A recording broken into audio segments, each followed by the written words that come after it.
Satanismo.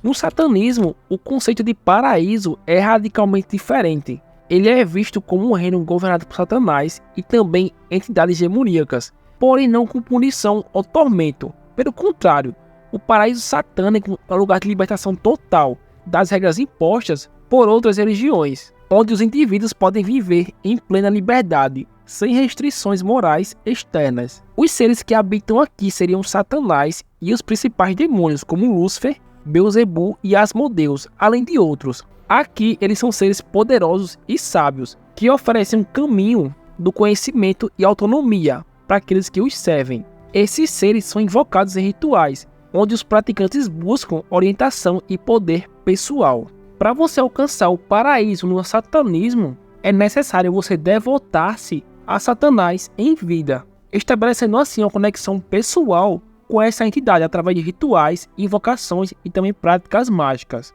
Os adeptos buscam viver conforme os princípios satânicos, que valorizam a liberdade individual, a busca do conhecimento oculto e também a força e a autoafirmação, mas sempre com lealdade e reverência a ele. Através dessa devoção e do alinhamento com os valores e desejos, os seguidores esperam ser recompensados no plano espiritual, com uma forma de existência que reflete o poder e a autonomia prometidos pelo seu mestre espiritual. Evangélica. Na região evangélica, o conceito de paraíso é muito semelhante ao cristão, onde o céu é o destino final dos crentes que seguem os ensinamentos de Jesus Cristo e aceitam a salvação. O ambiente lá no céu é descrito como um lugar deslumbrante e glorioso. Muitas descrições relatam cidades celestiais com ruas de ouro e edifícios resplandecentes, onde a luz da glória de Deus ilumina tudo ao seu redor. É um ambiente de extrema pureza, onde tudo é perfeito, sem qualquer traço de pecado ou maldade. No centro do céu há um trono de Deus, no qual é cercado por anjos e os crentes salvos. As paisagens são paradisíacas, com rios de águas vivas, árvores frutíferas e também jardins imaculados, que simbolizam a perfeição divina. Lá no céu, os crentes experimentam uma paz e alegria que transcendem qualquer emoção na terra. Eles estão finalmente livres de todo sofrimento, dor e tristeza. E o principal foco é a comunhão com Deus, que gera uma sensação de plenitude, onde as almas adoram a Deus e vivem em harmonia eterna.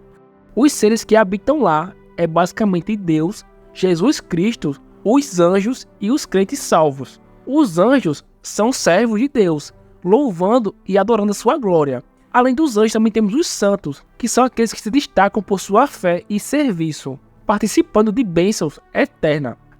Para alcançar esse paraíso, é necessário aceitar Jesus Cristo como Senhor e Salvador pessoal. A salvação é vista como um dom gratuito de Deus, recebido através da fé e não por obras. No entanto, uma vida de arrependimento, transformação e obediência a Deus é esperada como consequência dessa fé.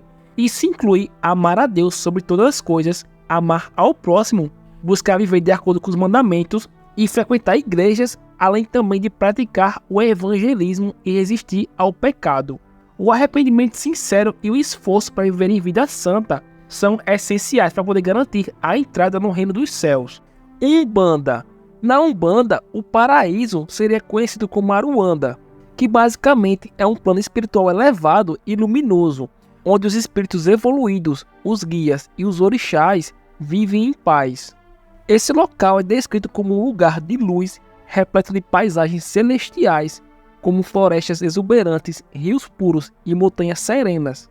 Aqui, os espíritos trabalham para poder ajudar a humanidade a continuar a sua própria evolução. Os espíritos que vêm até Aruanda experimentam uma sensação de paz absoluta, livre de qualquer sofrimento ou dor. Aqui também existe um profundo senso de conexão com o universo e com forças divinas, que seriam os orixás. O espírito ele sente que faz parte de um todo maior, um ciclo eterno de harmonia entre os mundos espiritual e material. O tempo ele será percebido de uma forma diferente, sem a pressa ou a urgência da vida terrena, o que permite uma experiência contínua de bem-estar e aprendizado espiritual. Os seres que habitam Aruanda seriam os guias espirituais e os orixás, que são as divindades da Umbanda. Os pretos velhos, os caboclos e os hereis são alguns dos guias que trabalham em Aruanda, ajudando a humanidade em sua jornada espiritual.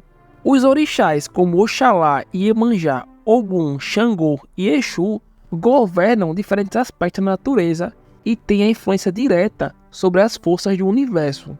Esses seres em Aruanda estão em constante comunhão com os espíritos, orientando eles e também os protegendo.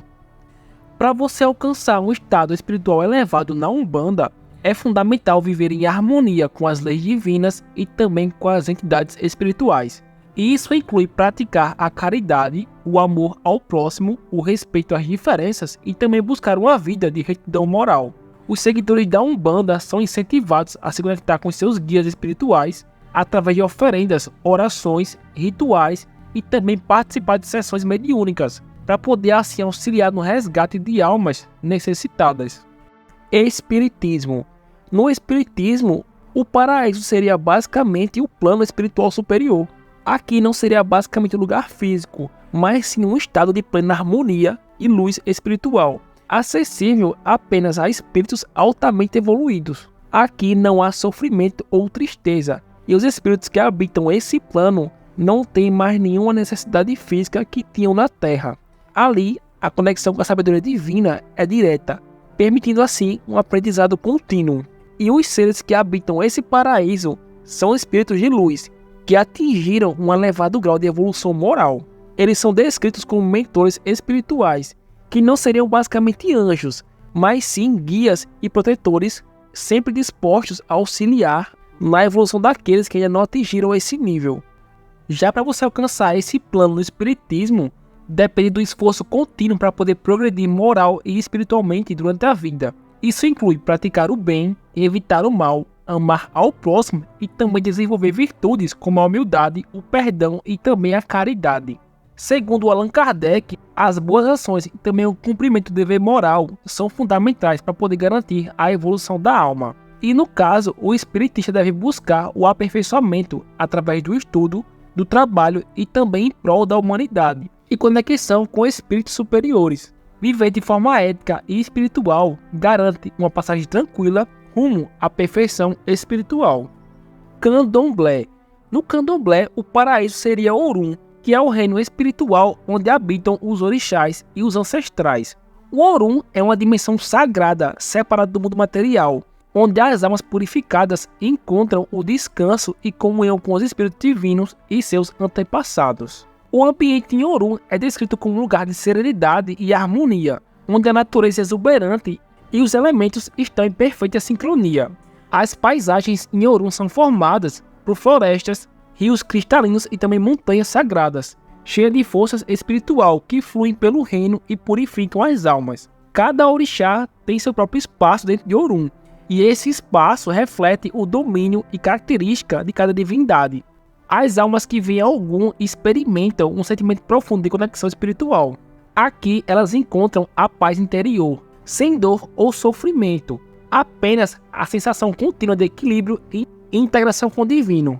Os seres que habitam aqui são as almas falecidas, os orixás e também os eguns, que são os ancestrais. Cada orixá tem seu papel em guiar as almas em sua jornada espiritual.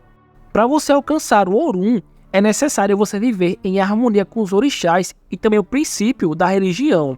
Para isso, os seguidores devem cumprir seus deveres religiosos, que incluem a prática de rituais e oferendas, consultas a oráculos e participar das festas em honra aos orixás. Manter uma vida de retidão, respeitar os preceitos religiosos e também seguir orientações dos líderes espirituais é essencial.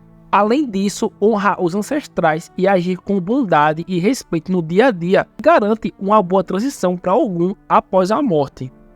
O Jainismo. No Jainismo, o paraíso não é lugar de recompensa material, mas sim um estado espiritual chamado Siddharashila, o qual seria um estado de libertação final. Aqui as almas atingem Mosca e se tornam Siddhas, seres perfeitos e iluminados. Nesse reino, as almas estão completamente livres dos ciclos de nascimento, morte e reencarnação. O ambiente é descrito como um plano de existência puro e imaterial, onde não há sofrimento ou prazer físico. Aqui, as almas vivem em perfeita quietude, sem limites de tempo ou de espaço. As almas que vêm aqui experimentam uma paz imutável. Elas não sentem mais dor, desejo ou sofrimento, pois estão livres do karma que prendiam as suas almas à existência material.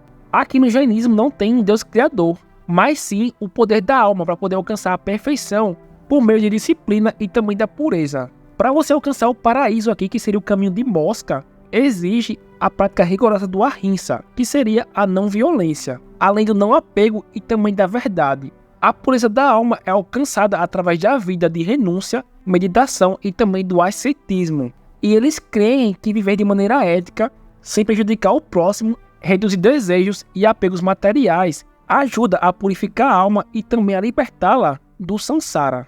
O budismo. No budismo, o paraíso seria o nirvana, que não seria basicamente um paraíso celestial.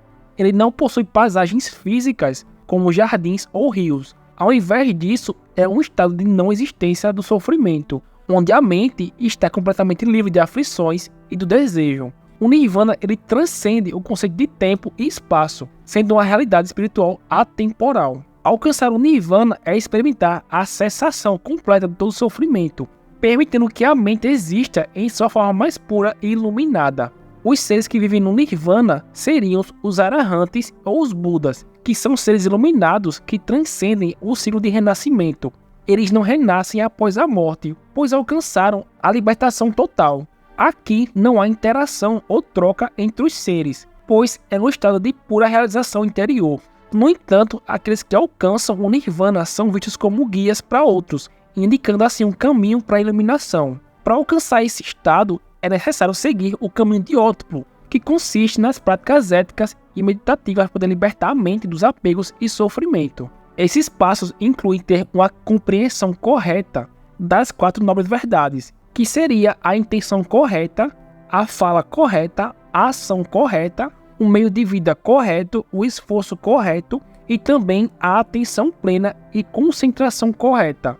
Através da prática contínua de purificação mental, o budista pode romper o ciclo de renascimento e atingir a paz suprema do nirvana.